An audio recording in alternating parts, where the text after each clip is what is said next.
शाखांतर में पढ़े गए न्याय प्राप्तेन चांगेन, और न्याय प्राप्त जो अंग है उसके द्वारा उपेतस्य कर्मणः, उपेतस्य अर्थात प्राप्तस्य कर्मणः प्रयोगम कल्पयन्ति, उसका प्रयोग हमें कैसे करना है यहाँ पर उसकी प्रक्रिया बताते हैं। कल्प सूत्रों में ऐसा भी विषय माना जाता है, ये तो एक अलग प्रकार से इन्होंने बताया है, जो पहले इन्होंने बताया उसको समझते हैं कि मान लीजिए बहुत सारे जो है संबद्ध ग्रंथ हैं आपस में से, हमने उसमें से एक को पढ़ रखा है, ठीक है। या जैसे अगर आपने जो है संस्कार विधि पढ़ी हो तो उसी का उदाहरण लेकर के समझाती हूँ क्योंकि समझने में सरल रहेगा। जैसे महर्षि दयानंद जी ने सबसे पहले जो संस्कार का वर्णन किया उसमें सामान्य याग आदि विधियों का वर्णन कर दिया, ठीक है। अब जब आगे दूसरा कोई संस्कार आ रहा है तो उसमें वो जो पहले बताई गई वो विधि है वो पहले फिर पूरी नहीं पढ़ेंगे, उसमें केवल क्या लिख देंगे कि ये विधि पूर्व के समान कर लें, ठीक है। तो उस विधि को ठीक से समझ करके दूसरे स्थान पर भी कर लेना या उसमें कुछ परिवर्तन करना है। जैसे मान लीजिए हम ये अपना संकल्प पाठ ही करते हैं तो इसमें किस प्रकार का अवसर है, कौन सा स्थान है, तिथि है, उसके अनुसार परिवर्तन करते हैं ना। तो क्या इतना काम भी शुद्ध रूप से वो वाला व्यक्ति कर लेगा जो नहीं जानता हो शास्त्रों को? नहीं कर पाएगा ना। तो एक तो ये बात कही जा रही है यहाँ पे कि कल्प सूत्राणि प्रतिशाखम शाखांतराधितेन न्याय प्राप्तेन चंगेन उपेतस्य कर्मणः, शाखांतर में पढ़े गए न्याय प्राप्त अंग के साथ उपेत कर्म का, प्राप्त कर्म का प्रयोग किस प्रकार से ठीक ठीक करना है इसको बताते हैं। और इसमें ऐसे भी बताया जाता है कि वेदी चयन आदि की भी जो प्रक्रिया होती है उसमें भी इन शास्त्रों से हमें सहायता प्राप्त होती है। तो ये संक्षेप में परिचय दे दिया है, ये संक्षेप में परिचय दे दिया है किसका? षडंगों के अंगत्व का। षडंग जो है वो वेद के कैसे उपकारक हैं, वेद के अंग उनको उपकारक होने से क्यों कहा जाता है, वेद का उपकार कैसे करते हैं षडंग, इस प्रक्रिया को यहाँ पे संक्षेप से दिखा दिया है। अब आगे देखिए एक पंक्ति और लिखी है यहाँ पे, षट्सु चांगेषु व्याकरणम प्रधानम, और इन 6 के 6 अंगों में भी कौन प्रधान है? व्याकरण प्रधान है। ये पद्मंजलिकार का केवल स्वयं का मंतव्य नहीं है, महाभाष्यकार ने भी स्पष्ट ऐसा ही लिखा है। षट्सु अंगेषु प्रधानम व्याकरणम, कि 6 के 6 अंगों में सबसे प्रधान जो अंग है, सबसे प्रधान जो वेद का उपकारक है वो कौन है? व्याकरण शास्त्र ही है। क्यों? पद पदार्थ ज्ञान से तदायत्तत्वात्, क्योंकि पद और पदार्थ का ज्ञान तदायत्त है। तदायत्त है माने तद से किसको लेंगे? व्याकरण को। व्याकरणायत्त है अर्थात व्याकरणाधीन है, ठीक है। तदायत्तत्वात् अर्थात व्याकरणाधीनत्वात्। अस्तु। अब जो है अथ शब्दानुशासनम का व्याख्यान शुरू हो रहा है, तो उसको पहले हम न्यास से पढ़ते हैं, फिर पद्मंजलि से पढ़ेंगे। 3 श्लोक बोलने के बाद आचार्य ने क्या सूत्र बोला? काशिकाकार ने अथ शब्दानुशासनम, ये सूत्र पढ़ा है। तो इसके लिए न्यासकार देखिए पहले व्याख्या करते हैं। अथ इत्यादि, अथ शब्दों अधिकारार्थ, अथ शब्द अधिकार के लिए है, अधिकार अर्थ वाला है। अधिकारार्थ अर्थात अधिकार अर्थ वाला है। अधिकारः प्रस्तावः, और अधिकार का अर्थ क्या होता है? प्रस्ताव। हम ये प्रस्ताव रख रहे हैं, ठीक है, हम ये विषय रख रहे हैं, ये अभिप्राय है। तो शब्दानुशासनम शास्त्रम प्रस्तूयते, ठीक है। प्रस्तूयते कहिए, प्रस्तावः कहिए, एक ही बात है क्योंकि उसी धातु से तो बना है ना शब्द। तो शब्दानुशासन शास्त्रम प्रस्तूयते इति अमुम अर्थम अथ शब्दो द्योतयति। शब्दानुशासन शास्त्र को अब प्रारंभ किया जा रहा है, प्रस्तुत किया जा रहा है, इसको अपने वक्तव्य का विषय बनाया जा रहा है। इति अमुम अर्थम अथ शब्दो द्योतयति, इस अर्थ को कौन बताता है? अथ शब्द बताता है। शब्दानुशासनम इति एतावती ही अभिहिते संदेहः स्यात्। शब्दानुशासनम अगर इतना ही कह देते, इति एतावती ही अभिहिते, अभिहिते माने कथिते, इतना ही कह देने पर संदेहः स्यात्, संदेह हो जाता, किम शब्दानुशासनम आरभ्यते पठ्यते श्रूयते वा, कि शब्दानुशासन को आरंभ किया जा रहा है, कि पढ़ा जा रहा है, कि सुना जा रहा है। माने शब्दानुशासनम केवल बोलते तो शब्दानुशासन का क्या कर, जैसे मैं बोलूं जल, तो मैं क्या कहना चाहती हूँ, लाओ, पियो, रख दो, फेंक दो, बहुत सारी क्रियाओं का अध्याहार संभव है ना, कि देखो, कितनी सारी क्रियाएं अध्याहृत हो सकती हैं। तो ऐसे ही अगर यहाँ पे शब्दानुशासनम केवल इतना ही बोल देते तो शब्दानुशासनम के साथ आगे क्या होने जा रहा है, आचार्य क्या कहना चाहते हैं, उसको सुनो, उसको लिखो, उसको पढ़ो, उसका क्या करो, ठीक है, बहुत सारी क्रियाएं उसके साथ संभव थी। तो जब अथ बोल दिया तो अब ये जो क्रिया विषयक संदेह हो रहा था ये संदेह नहीं रहा, क्योंकि अथ शब्द ने प्रस्तुयते इस क्रियार्थ को कह दिया ना, प्रस्तुयते, प्रारभ्यते इस क्रियार्थ को कह दिया, तो क्रियार्थ स्पष्ट हो गया। तो अन्य क्रियाओं की जो वहां संभावना हो रही थी वो अब नहीं होगी। तो उसी बात को यहाँ पे बताया है न्यासकार ने कि शब्दानुशासनम इति एतावती ही अभिहिते, शब्दानुशासनम इतना ही कह देने पर। एतावती कहाँ का रूप है देवकांति जी? इंग अध्ययन। प्रातिपदिक पूछ रही हूं मैं, तो प्रातिपदिक बताइए, मूल और शब्द रूप बताइए। एतावत है ना मूल शब्द, क्या है? एतावत, ठीक है। और उसके पुल्लिंग में रूप चलाओगे तो एतावान, एतावंतो, एतावंतः, भगवान, भगवंतो, भगवंतः की तरह।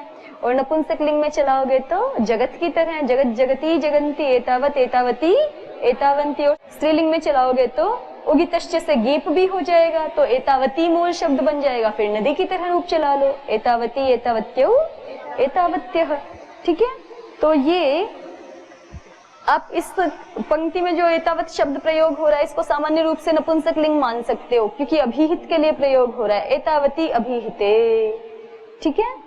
तो अभिहित यहाँ सामान्य रूप से प्रयोग किया गया है तो उसका सामान्य नपुंसकम भवति, ठीक है। जहां हमें कोई विशेष लिंग अभिव्यक्त ना करना हो वहां पर नपुंसक लिंग का प्रयोग हो जाता है। तो नपुंसक लिंग में अभिहिते ये सप्तमी का एक वचन है और इसी के विशेषण के रूप में एतावती आ रहा है। तो जैसे जो है जगत शब्द का सप्तमी एक वचन में जगती बन जाता है ना, वैसे ही एतावत का क्या बन गया? एतावती। घी प्रत्यय जुड़ रहा है केवल, और तो कुछ कार्य है नहीं, ठीक है।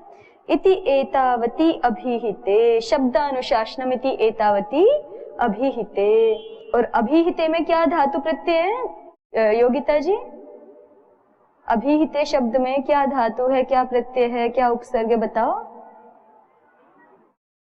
ये तो कई बार पढ़ चुके होगे, अनभिहिते सूत्र का व्याख्यान पढ़ा होगा ना, तो अनभिहिते वाला ही तो अभिहिते है ये, न अभिहितम अनभिहितम ऐसे बनाते हो ना वहां पे, तो अभिहित शब्द का अर्थ पढ़ा होगा।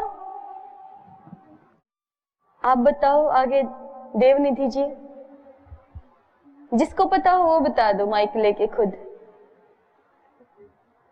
अभिपूर्वक धा धातु क्त प्रत्यय है ना, और 7-4 में सूत्र है ना एक, दधातेर ही। धा धातु को क्या आदेश हो जाता है? ही धातु, झलादिकित प्रत्यय के परे रहते, ठीक है। तो ये जो आगे क्त प्रत्यय है ये झलादिकित प्रत्यय है आपका, तो इसलिए धा को क्या आदेश हो गया? ही। तो क्या शब्द बन गया? अभिहितः। और धा का वैसे तो अर्थ धारण करना होता है, ठीक है, लेकिन उपसर्ग के कारण से धातुओं का अर्थ बदल जाता है बहुत बार, है ना। जैसे गम का अर्थ सामान्य रूप से तो जाना, गच्छति जाता है, लेकिन उसमें आंग उपसर्ग लगा दिया तो आगच्छति माने आता है। तो ऐसे ही धा अकेले का प्रयोग होता, ठीक है, तो उसका अर्थ होता धारण करना, लेकिन अभिपूर्वक धा धातु का अर्थ क्या हो जाता है? बोलना, कहना, ठीक है। अभिपूर्वक धा धातु का प्रयोग क्या होता है? जैसे धा का रूप बनाते हैं हम लट लकार में दधाती, दधाती माने धारण करता है, लेकिन अगर अभिपूर्वक धा का प्रयोग करेंगे अभिदधाती, तो अभिदधाती माने बोलता है, कहता है। ठीक है, तो इति एतावती ही अभिहिते, इतना ही कहने पर, इतना ही बताने पर, संदेह स्यात्, संदेह होता, किम शब्दानुसार, कितना कहने पर, अथ शब्द का अगर हम सूत्र में प्रयोग ना करते, केवल शब्दानुशासनम इतना ही बोलते, तो शब्दानुशासनम इतना मात्र बोलने पर संदेह शेष रह जाता। क्या संदेह रह जाता? संदेह होने लग जाता। किम शब्दानुशासनम आरभ्यते, क्या शब्दानुशासन का आरंभ किया जा रहा है, अथवा शब्दानुशासनम पठ्यते, या शब्दानुशासन को वाणी से जोर जोर बोल करके वाचन किया जा रहा है शब्दानुशासन का, श्रूयते वा, या फिर कोई शब्दानुशासन बोल रहा है और शब्दानुशासन का श्रवण किया जा रहा है। इति, ये सारा संदेह संभव था। अथ शब्द प्रयोगे तु, अथ शब्द का प्रयोग कर देने पर तो, अर्थांतर व्यवच्छेदेन प्रस्तूयते इति एषो अर्थो निश्चीयते। अथ शब्द का प्रयोग कर देने पर तो क्या हो जाता है? अर्थांतर, अर्थांतर माने जो भी दूसरे अर्थ थे, अथ शब्द का जो अर्थ है उसके अतिरिक्त अन्य जो भी अर्थ थे उनके व्यवच्छेद पूर्वक माने उनकी निवृत्ति पूर्वक प्रस्तूयते इत्येषो अर्थो निश्चीयते। अथ शब्द का जैसे ही प्रयोग कर दिया तो कौन सा अर्थ निश्चित हो गया? प्रस्तूयते इत्येषः अर्थः निश्चीयते। अर्थ शब्द ने प्रस्तूयते अर्थ को कह दिया तो वो तो निश्चित हो गया और अर्थांतर का व्यवच्छेद हो गया। जो भी अन्य अर्थों की संभावना थी वो संभावना शेष नहीं रही। ठीक है, जैसे मैंने बोला जल, इतना ही बोला, कुछ सेकंड्स के लिए मैं रुक गई तो उतने सेकंड्स के लिए आपके मन में संदेह हो जाएगा कि मैं क्या कहना चाह रही हूँ, कि मेरे लिए पानी ला दो पीने के लिए, कि पानी को, इस पानी को वहां गिरा दो, कि क्या पानी को देखो, ऐसे संदेह हो जाएगा। लेकिन जैसे ही अगर मैं अगला शब्द बोल देती हूँ लाओ, तो उतना बोलते ही संदेह निवृत्त हो जाते हैं सारे। तो ऐसे ही यहाँ पे कह रहे हैं कि अथ शब्दानुशासनम, ये जो वाक्य बोला है, अगर इसके स्थान पे केवल शब्दानुशासनम इतना ही बोलते तो बहुत सारी क्रियाओं का इसके साथ संयोग होने की संभावना थी। लेकिन जैसे ही अथ शब्द को बोल दिया तो अथ शब्द को बोलते ही प्रस्तूयते अर्थ वहां पे विशेष उपस्थित हो गया और उसने अन्य सारे अर्थांतरों का व्यवच्छेद कर दिया। ठीक है, सारे अर्थों को हटाकर प्रस्तूयते अर्थ ही निश्चित रूप से उपस्थित हो गया। सम्यक, आगे देखिए। अब शब्दानुशासनम शब्द का अर्थ कर रहे हैं। अनुशिष्यन्ते संस्क्रियन्ते व्युत्पाद्यन्ते अनेन शब्दा इति अनुशासनम। अनुशासन शब्द का अर्थ दिखाया। मूल अर्थ तो क्या है? अनुशिष्यन्ते अनेन शब्दाः इति अनुशासनम, जिसके द्वारा शब्दों का अनुकथन किया जाए। अनुशिष्यन्ते माने अनुकथन किया जाए, वो शास्त्र अनुशासन कहलाता है। अनुशिष्यन्ते बराबर क्या अर्थ कर दिया है? संस्क्रियन्ते अथवा व्युत्पाद्यन्ते। ये अनुशिष्यन्ते के ही अर्थ हैं दोनों, संस्क्रियन्ते कहो व्युत्पाद्यन्ते कहो। अनुशिष्यन्ते संस्क्रियन्ते व्युत्पाद्यन्ते अनेन शब्दाः इति अनुशासनम।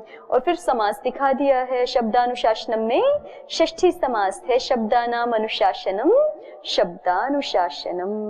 ज्ञातम्? अग्रे पश्यन्तु। अत्र केचित् चोदयन्ति। अब यहाँ पे देखो, अब न्यासकार पहले सूत्र का अर्थ बता चुके हैं।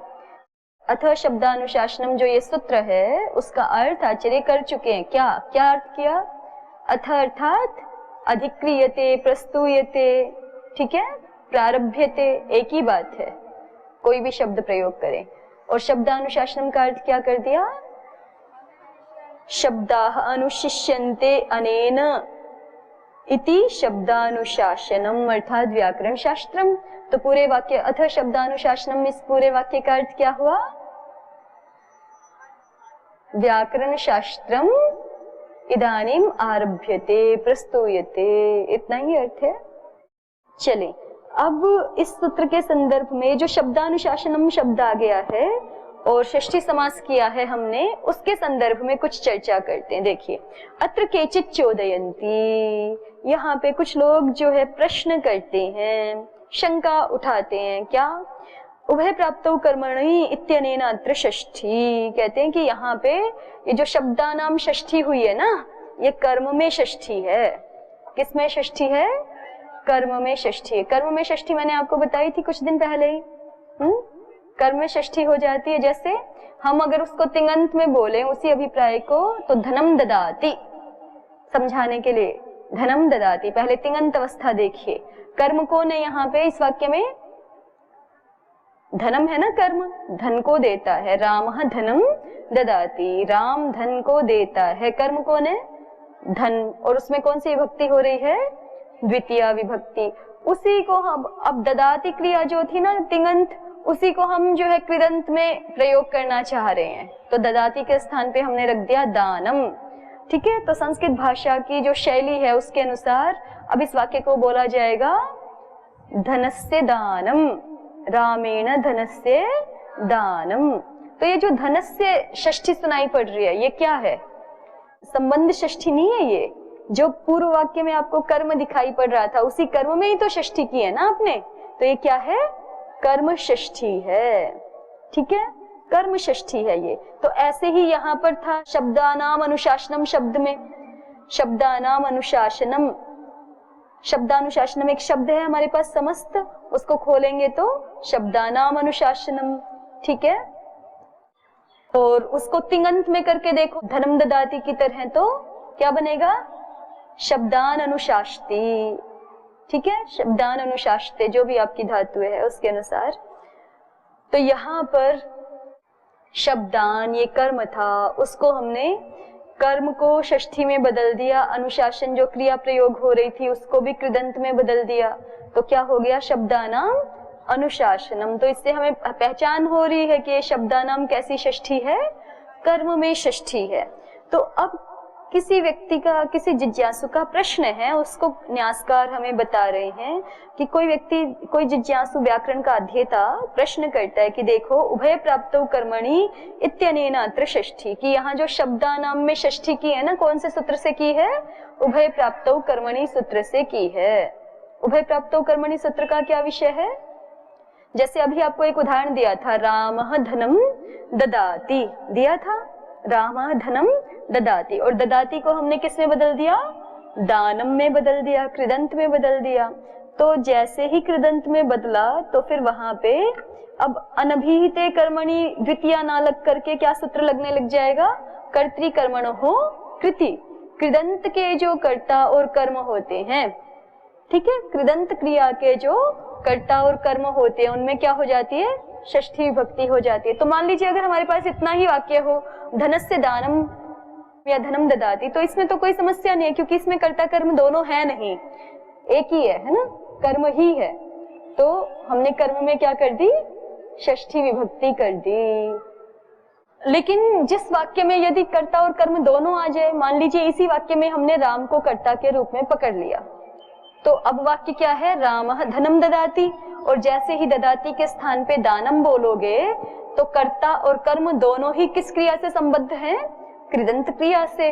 तो दोनों में क्या प्राप्त होने लग जाएगी? षष्ठी। तो कौन से नियम के अनुसार? कर्तृकर्मणो कृति के अनुसार। तो इसी सूत्र का नियमन करने वाला इसका अग्रिम सूत्र है क्या? उभय प्राप्तौ कर्मणि, कि कभी ऐसी स्थिति बन जाए कि कृदंत के कर्ता और कर्म दोनों में षष्ठी की प्राप्ति होने लग जाए, उभय प्राप्ति होने लग जाए। ठीक है, कर्ता कर्म दोनों में षष्ठी की प्राप्ति होने लग जाए, तो केवल किस में षष्ठी करना? कर्म में षष्ठी करना। इसीलिए हमने बोला था ना, रामेण धनस्य दानम, रामस्य धनस्य दानम, ऐसा नहीं हो गया। क्या रहा? रामेण धनस्य दानम। प्राप्त तो हुआ, जैसे ही हमने ददाति को दानम बोल दिया वैसे ही राम में भी षष्ठी प्राप्त हुई, जो कि कर्ता है कृदंत क्रिया का, और धन जो कि कृदंत क्रिया का कर्म है उसमें भी षष्ठी प्राप्त हुई। दोनों में षष्ठी प्राप्त होने लग गई कर्तृकर्मणो कृति के अनुसार। लेकिन उन दोनों में से हमने केवल किस में षष्ठी कर दी? कर्म में। धन जो कर्म है उसमें षष्ठी कर दी। किस नियम के अनुसार? उभय प्राप्तौ कर्मणि, इस अपवाद सूत्र के अनुसार। ये सूत्र एक तरह से किसका अपवाद हो गया? कर्तृकर्मणो कृति का अपवाद हो गया। एक विशेष क्षेत्र में उसका नियमन करने वाला हो गया। तो उसमें हमने षष्ठी कर दी कर्म में। अब कर्ता अनभिहित रह गया, क्योंकि दानम में जो प्रत्यय है ल्युट, वो कैसा प्रत्यय है? भाव प्रत्यय है। ठीक है, तो उस प्रत्यय के द्वारा कर्ता कैसा है? अनभिहित है। अनभिहित कर्ता में कौन सी विभक्ति हो जाती है? कर्तृकरणयोस् तृतीया। अनभिहित कर्ता में तृतीया विभक्ति हो जाती है ना, तो इसलिए क्या वाक्य बन गया हमारा? रामेण धनस्य दानम, ये बना। तो ऐसे ही कोई व्यक्ति यहाँ पे कह रहा है, शंका कर रहा है कि ये जो शब्दानुशासनम आप बोल रहे हैं ना, शब्दानाम अनुशासनम, षष्ठी बोल रहे हैं शब्दानाम में, ये कौन से सूत्र से षष्ठी हुई है? उभय प्राप्तौ कर्मणि सूत्र से हुई है। इसका मतलब वो यहाँ कोई कर्तृपद भी देख रहा है, आचार्य शब्दान अनुशास्ति ऐसा देख रहा है ना। जब वो पूरा वाक्य देख रहा है तो क्या देख रहा है कि आचार्य पाणिनि ही शब्दान अनुशास्ति ऐसा देख रहा है। और जैसे ही अनुशास्ति को अनुशासनम में बदला हमने कृदंत में, तो अब उसको ये समझ में आ रहा है बिल्कुल जैसे रामः धनम ददाति वाक्य था, उसी तरह से यहाँ पे भी कर्ता भी है और कर्म भी है। आचार्य पाणिनि ही ये कर्ता है और जो है शब्द ये कर्म है।